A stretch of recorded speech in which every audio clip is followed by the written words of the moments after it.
So my name is Taro. Taro means first son. My last name Arai means wild. So my full name means wild first son. I'm not that wild. And we're from Mikuni. Mikuni means the kingdom of God, like heaven. So every morning I wake up, I always ask one question to myself is, do I want to be happy today? And then my answer is yes every morning. So I don't know, I can't stop. I have so much energy every day. I played golf this morning already, went to jog already. I don't know what to do with all my energy. So anyway, thank you so much for having me today. I'm so excited to be here and share not what I've done, but what God has done through us. And I was kind of like a troubled kid in Japan. Some people know already. I used to have a reverse mohawk. Have you seen it? Not mohawk, but just shave the middle. So, you know, Japan is very kind of serious people before they drink. So everybody wore, you know, black uniform in junior high school. We had to wear white shoes with a yellow trim. And my dad, you know, has been a pastor in Japan too, and he was pretty poor. So I found the red one for half off. So I told my dad, red works for me too. So I got that instead. I went to first day in junior high school, 2,500 students were there. I was the only one with the wrong color shoes. I said, oh, that's kind of cool, you know, I mean, special. And morning assembly principal, he was a judo teacher. He said, hey, you kid on the red shoes, why don't you come up to the podium? I said, yes. I'm waving at all my friends. Yes. And he said, turn around. And yes, sir. And he starts smacking my face. I'm bleeding all over. If you don't follow school rules, we're going to do that to you. I said, oh, I wasn't that special. I took both shoes, gave it to my principal. I didn't wear shoes for a year. I was hurting, but I had to make a statement. So anything I did, I got in trouble in Japan. So I told my dad, I don't know what to do. I can't be myself.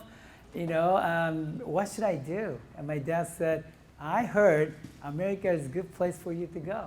I said, okay, Dad, I'm going to America. I was 11 years old. So I said, okay, I'm doing the newspaper route, whatever I can do to raise money. So I did about 5 years, raised about $6,000. I told my parents, adios, I'm going to America. And then my dad, my mom, brother, sister, they all said, we'd like to go with you. I said, you guys got no money.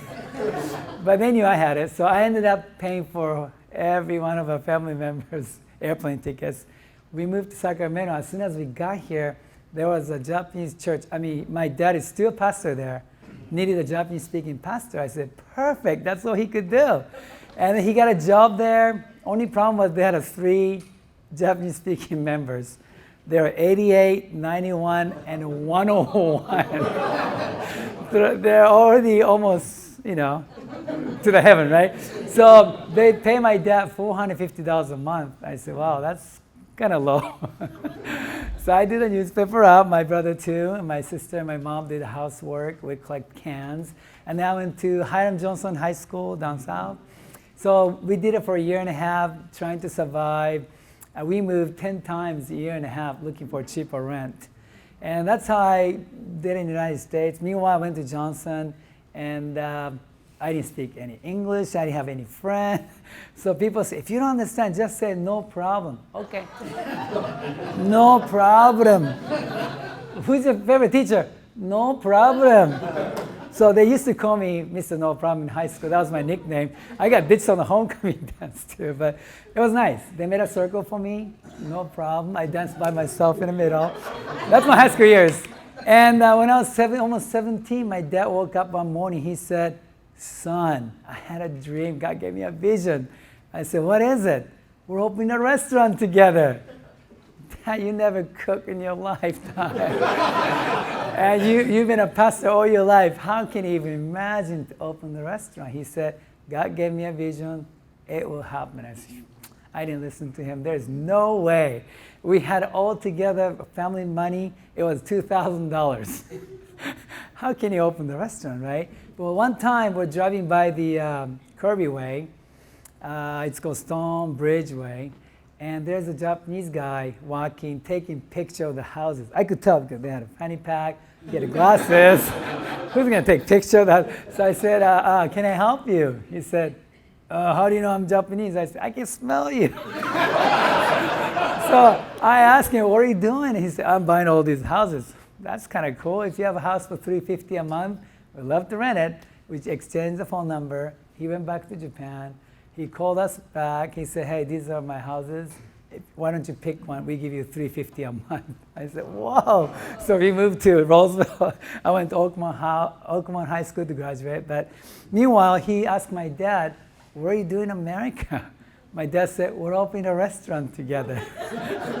And this guy said, all right, why don't you give me a bank account number? I said, wow, what's going on? But we did anyway.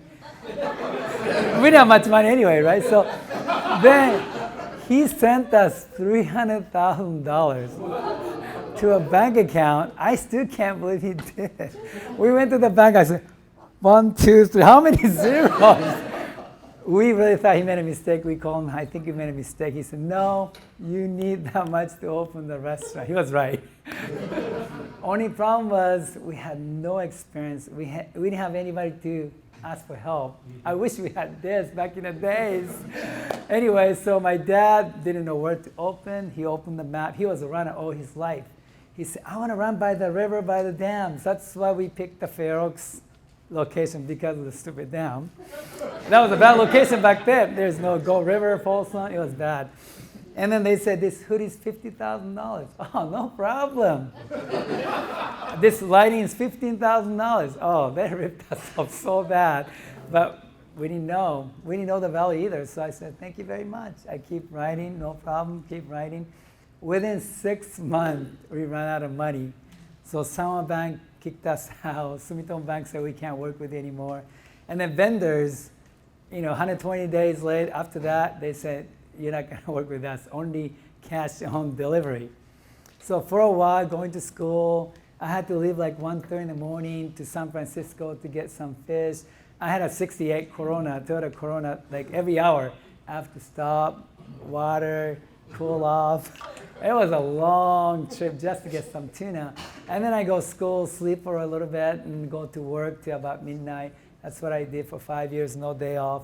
Meanwhile, my dad still doing the pastor, and then he has to work too, 7 in the morning till midnight every day.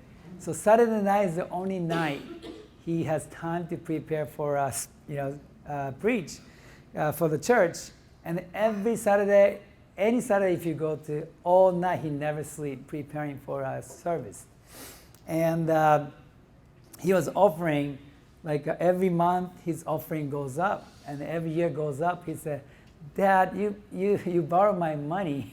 You haven't paid me back, and the offering is getting bigger, and we can't even pay these people. What's going on here? My dad said, there's no business closed because of too much offering. I said, nobody's going to do that. But he said, I made a deal with God. More offering I do, God is going to bless. He promised with me. That's what he said. And then the more we work, more we lose money. And finally, when I was 19 to 21, finally we had no fish for a while because we couldn't afford it. So we're the only sushi bar in the whole world didn't have fish. You laugh about it, but people, came in and they said, can I get a tuna? I said, I'm sorry, we have only fresh avocado fish or cucumber fish. It was frustrating. And I said, Dad, I can't dig any deeper. He said, keep digging. I said, why? I said, deeper you dig, more foundation, God will build something amazing upon, and we just keep working. And so when I was 21, I told my dad, that's it. I'm going to Japan. I'm sorry for coming here. Here's the plan. Middle of the night, we're going to move back to Japan. And I made all the plans, but he said, nope. God started this restaurant. He's going to finish it. So he said 2 things. He said, it's not about what you know, about who you know. You have to know Jesus to go to heaven. You have to meet all these people. So I said, okay. We had about 30 customers a day. So it was pretty easy for me to say hi to every one of them. So I did that. And they helped us so much too. And meanwhile, he said, second thing is, do your best and God will do the rest. I said, "Phew." One time I had a broken ankle, and then I tried to play basketball in the afternoon. I twist still no good, but I had a middle finger wrapped up. And I tried to sharpen my knife. I cut hands open, white muscle tissue came out, so I had to go get stitches. So I had stitches, this, and I couldn't walk straight. I'm the only chef and one guy in the back.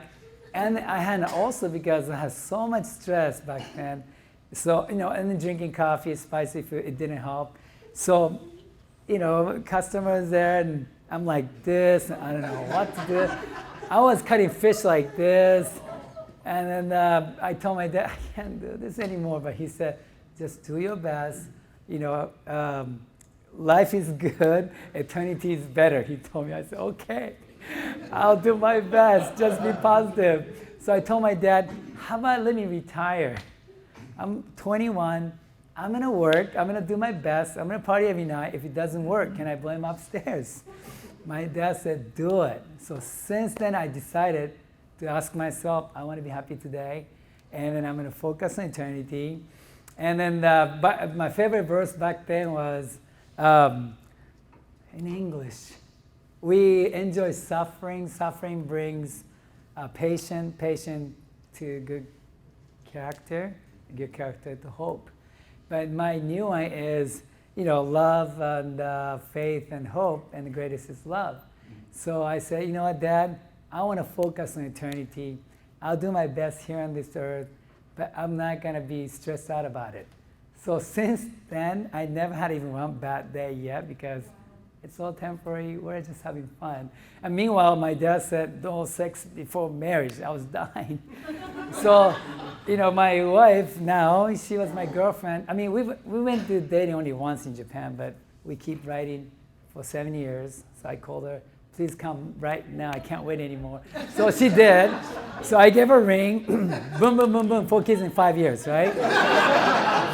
So when I had a second baby, my dad said, son, I had a dream this morning. I said, please, no more dreams.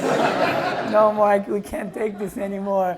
And my dad said, I had a dream of having 1,000 customers. So I'm going to name your daughter Chio. 1,000 sheep. I said, whoa. I feel sorry for my daughter. I don't know. But, as soon as he said that, yoga shop next door closed down.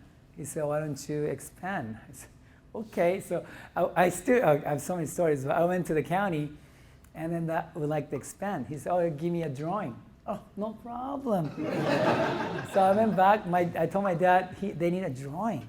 So he was good painter. So he drew a picture of the restaurant looks like. I brought it back to the county. Here's a drawing. They laughed so hard because they were looking for blueprint. I have no idea. I said, oh, no problem. Keep laughing. Forget it. So I didn't have we just opened ourselves middle of the night. We expanded ourselves with my friends. Well, later I paid a fine, but it was only $100, so it was worth it back then. So, and then after yoga shop, haircut closed down, so we took over, and video store closed down, we took over, and donut shop actually we moved them to the other side. We took over, and we started having 1,000 customers on weekends. And then my dad said, keep moving forward. I said, okay. So we opened Roseville, 99, 2003, downtown, 2005, Arden, 2006, Oak Grove, 2007, North Star, 2008, we had a little hiccup in Denver, 2009, Davis, 2011, The Fountain, this year, Folsom, next year, Concord. So now, no fish, we use about 52 tons of seafood every month. Thank God for the big ocean. And a family of 5, we have about 800 employees now. And what else? I mean, God has blessed so much. But meanwhile, my dad always said, be humble, give back to God, give back to the community. That's the 3 things he always told me. So 22 years ago, we started doing a golf tournament because we had a basketball tournament, tennis tournament. We did everything, but it's so hard to raise money. And somebody said golf is the best. I said, okay, we do it. I never played golf in my life. We had a golf tournament. I'm the first tee. I don't know what to do. Bam! going all over. They laugh, and we raise $500. Oh, just get laughed at, raise money. I'll do that every year. And next year, 3,400, 30 year, 10,000, 4 year, 15,000, 50,000. Last year, we had a 2 tournament. We raised $285,000. And then we reached $1 million for breast cancer now. Navigator program. So we have Mikuni Infusion Center at the Taro Hospital. I mean, it's been amazing. I love golf now. I play so much now, but it's all, business and relationships, right? Yes. And then, meanwhile, golf too. I have so many stories about my daughter. She never made it to any sports team. Basketball, she said, they keep touching me. Volleyball, they told me to slide. Soccer, running is a waste of energy. I mean, she didn't make any team. She never played any sports through high school. But I told her, you have to play because older kids, they play football, basketball, everything. So then I found out if you have a golf bag, you make the golf team. I said, you can do it. So she said, yes, I'm in a team. And then at the end of the freshman year at the Cameron Park, she shot 128, right? So you have no talent. If you want to quit, anytime you want to quit. But I don't pay for kids' school, so I said, well, if you want to get a scholarship, that's the best way to do it. So no matter rain or day, shine, she practiced 3 hours a day. And then the junior year, she shot even par. So now she's playing full scholarship college in Oakland called Holy Names. And then she inspires me. She said, if you have a passion and purpose, you can do it. I said, okay, I got it. But anyway, so now, I was going to talk about, we have still time, right? Okay, so I want to share about Denver quick. So Denver store, when everything was rocking, amazing, and then my ex-CEO, some people know, he said, we're going to open Vegas, Denver. He had so many places mapped out. And then meanwhile, he asked me, you just play golf and do things, whatever you want. I run the restaurant, you don't have to worry about it. I said, oh, okay, it's getting too good to me. So I did, and then he got me a Porsche, he got me a M3. I'm like, what are you going to do with these cars? Oh, I'd rather do this than paying tax. I said, okay. So everything seemed so good, but that was a trap from, of course, Satan. And then we opened the Denver store. I didn't even check the store till we opened the store. I went there. We spent $3.5 million there. I didn't even know. And it was a really bad location, like 25 miles south of Denver, out of nowhere. I remember first customer came with a cowboy hat. What's this? Is this Chinese? I said, oh no, we're in the wrong place. We should have done in downtown Denver. So we lost $500,000 a year and 3 years. So we lost $5 million in the restaurant, and that's when the economy crashed. And then I wasn't, seeing my kids at all. So I said, this is not worth it. Let's close it. Meanwhile, we were able to. All the partners were scared, so we bought them out for nothing. And then, but my lawyer said it's time to close whole restaurant. You got to file the bankruptcy. So I went to my dad. I'm sorry, this happened. And my dad said, no. Do not worry. Keep doing your best and go do the rest. I said, really? We're down $11 million already. I don't think we can pull ourselves out. He said, God open the restaurant, God will finish it. I said, okay. So I moved my brother-in-law to our CEO, and then I became CDO, Chief Dreaming Officer. So my job is to keep dreaming. So we changed the whole thing inside out. So we cut everybody's salary 40%, our core group, and then we don't worry about the building, but the people, and then we changed the mission statement to Mikuni to be the most loved restaurant in the world. We don't have to be the best. We just want to be loved by God, loved by people, loved by partners, loved by the employees. Let's change the whole thing inside out, go back to basic where my dad started. So we changed everything back. And then everything started clicking. And then last year we paid off all the $11 million debts. And then that's why we were able to open the location in Folsom. So God has been, keeps showing through my dad too, mostly because he's a man of living faith. So it was easy for me to just follow his footsteps. But so now my chance to give him my new dream. So I said, Dad, how about 50-50? He said, what's that mean? You own everything. Who cares? He said, no, 50-50, 50 Mikuni locations by 50th anniversary of Mikuni. My dad said, I love it. I'm going to pray about it. So he's so excited about it. So I might be dead by then, but all my kids, 2 graduated from college, one from Davis, he did a finance. He's already working for us full time. He's going to open the Concord store. My second one just graduated from San Jose State with marketing and Japanese. She's going to work for somebody for at least 2 years and come back to run the marketing department. My third one is going Davis. He wants to be our CFO. My number 4, the golfer, I told her, hey, we need a lawyer. Hey, if you want to study, go ahead and be a lawyer. So she said, okay, I might be as well. But, God has been blessed so much. So I don't know. I mean, I have so many things here. Meanwhile, now we use so much fish. So I went to Japan, and then I met this guy, one guy named Jiro. Taro means first son, Jiro means second son. I said, oh, you're my brother. So we're talking. What do you do? I own the fish farm. Oh, I own the sushi bar. We traded business card. And then I came back to the United States. He called me, hey, I'd like to visit you. I said, sure, if you want to come, come. So he came, stayed with in my house, and I found out he just bought $40 million fish farm in Croatia, bluefin tuna farm. And he's one of the most well-known guy in Tsukiji Fish Market, which is a big fish market in Japan. And then he knows, Prime Minister too. I'm like, whoa, you're a famous guy. And they were talking, and he met my parents, he met my family members, and then he met everybody around me.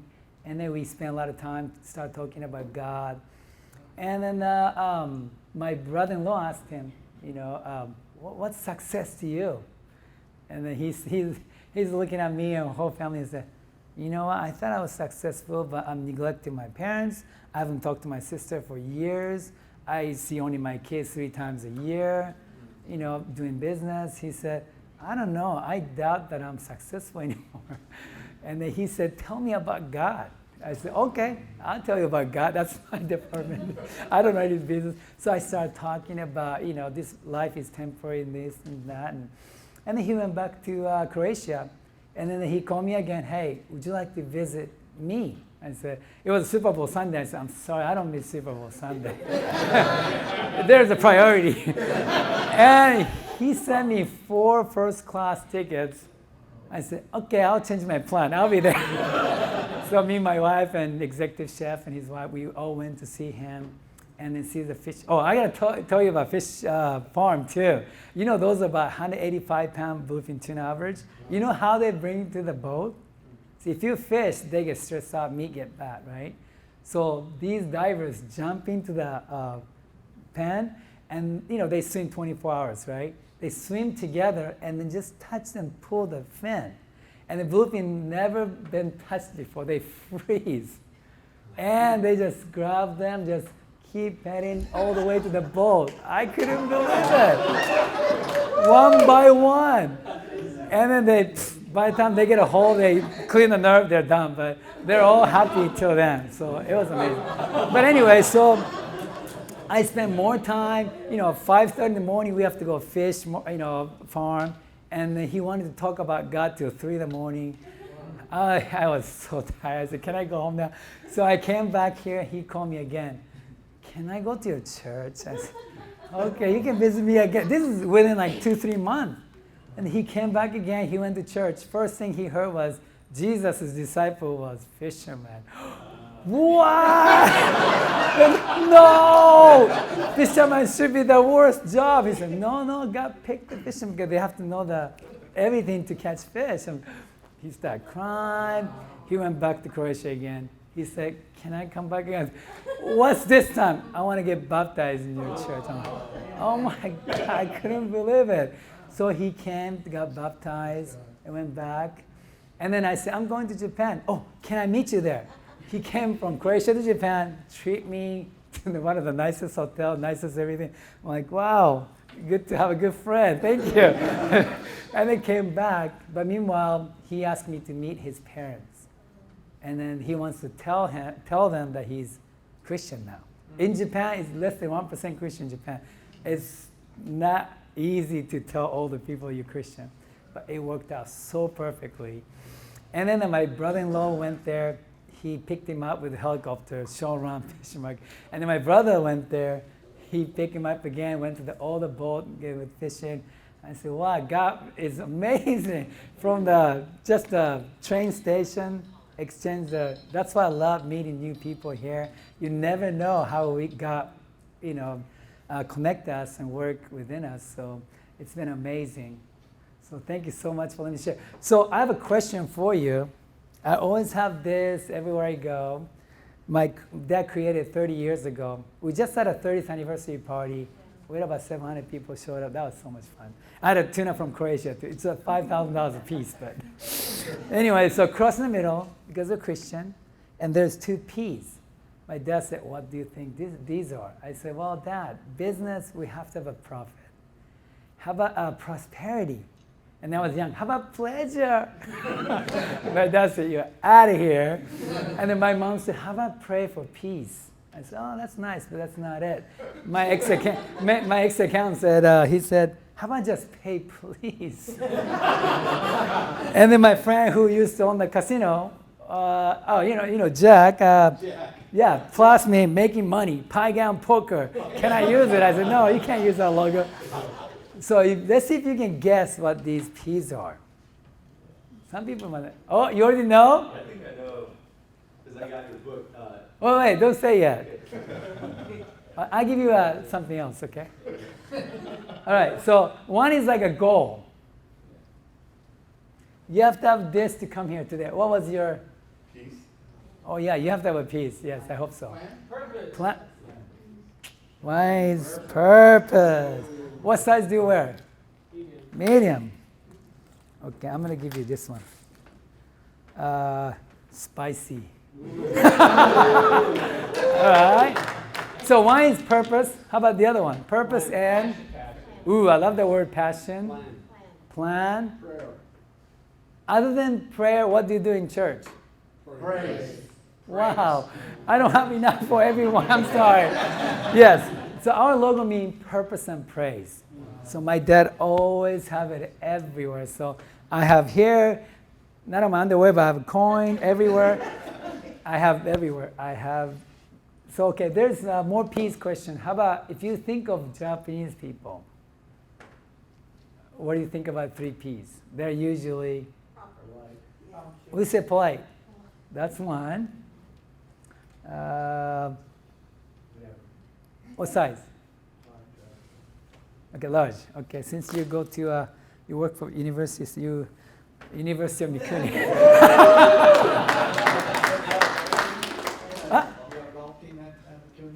Golf team? Me and my daughter. So yes, what else? Polite? Photography. You know what? That's so bad. I'm going to give you something. Okay, that's an old thing. That's a classic one. Oh yeah, in Japan they always do peace sign. Yeah, but that's not it. What else? What else? Proper. Prosper. Principle. Proud. Who said punctual? You know what? That's one of the answers actually. You get a $25 gift card. All right. All right, so polite, punctual. So we have a lot of charity events. Like, when tsunami happened in Japan, March 2011, we made a roll called Rescue Roll. And $12 a roll, I told my marketing team, we're going to sell 1,000 rolls so we can raise money right away for Japan because it was very personal. We just visited there right before that happens. But I was so touched by people in Sacramento, Roseberry area. We sold over 4,000 rolls in 2 weeks. And then we had a party at Bayside. We ended up raising $190,000 for Japan too. So every opportunity I get, I wanted to thank you for all your support too. Yeah, okay, so, and then even there's one spot in Japan, about 30,000 people are still committing suicide in Japan. So there's a famous, beautiful cliff that everybody jump off. So my friend has a public phone, big sign said, please call me before you make the final decision. And he's been helping 100 kids a year right now. So we have a golf tournament for that too, to raise money too. Again, I can't do it without your support, so I appreciate for you guys. All right, so what's the last one? Polite, punctual. Philanthropy? Ooh, I don't know how to spell that one, so you win. All right, whoever said that, the one. Okay, my wife is so good at it. I don't have any of it. Patience. Why do you get the answer right? That's the answer. Wow, that's so rude. All right, so you're gonna get, this is a limited one. Keep Mikuni rolling with a little car. And then that 30th anniversary t-shirt. Yeah. Yes, I have no patience. Thank you very much. All right, any question or anything, Q&A? Nothing? So where do you get your fish every day now? So mostly from Japan, the Tsukiji Fish Market. So we call tonight, that's at late night, and then they have a live auction in the morning, and then fly over here. So we get delivery every day pretty much from Japan. So I'm going to Alaska next week. We have our own oyster farm now. So I'm thinking about getting our own salmon farm too. So I'm going all over Alaska next week. I hate my job. Yes? Our daughter-in-law's parents are missionaries in Tokyo. Really? Yeah, is your friend anywhere near Tokyo? I mean, her sister is there. I go there once a year. If your friend did the Oh, that one? No, it's more of a cliff like by the ocean no, the side. fish farmer guy. Oh yeah, Tsukiji is, Is he near yeah, Tokyo? middle of Tokyo. There's a Roppongi. He has a house right in the middle of the So he's looking to be Roppongi. discipled. It's like You know what? He needs church in Tokyo too. So we should connect then. let's see. You never know. Okay, don't go anywhere. Yes. Did you ever follow up with the guy who gave you the 300,000? Wow, nobody asked me that question. Oh, you deserve something here. All right, don't tell anybody that I give you this, okay? This is a 30th anniversary coin too. So yeah, so nobody asked me that question. So we didn't have any contracts. My ex-accountant said, what are you paying? I said, well, my dad wants to pay. So I asked my dad, no, we're paying till we finish paying. So mid-90s, Japanese economy crashed so bad. And then finally into $1. So the first 10 years, it grew to $500,000 because the yen to $1 difference. And then finally after that, closed down. We ended up paying back double. So I asked him, please come and see what you have done for us. So I invited so many times, he never came. So finally I finished my book. So I told my cousin to bring it to him, and he was already gone. So that's why I kind of believe in pay it forward. It's okay not to get in return. If you can help somebody, maybe they can help others too.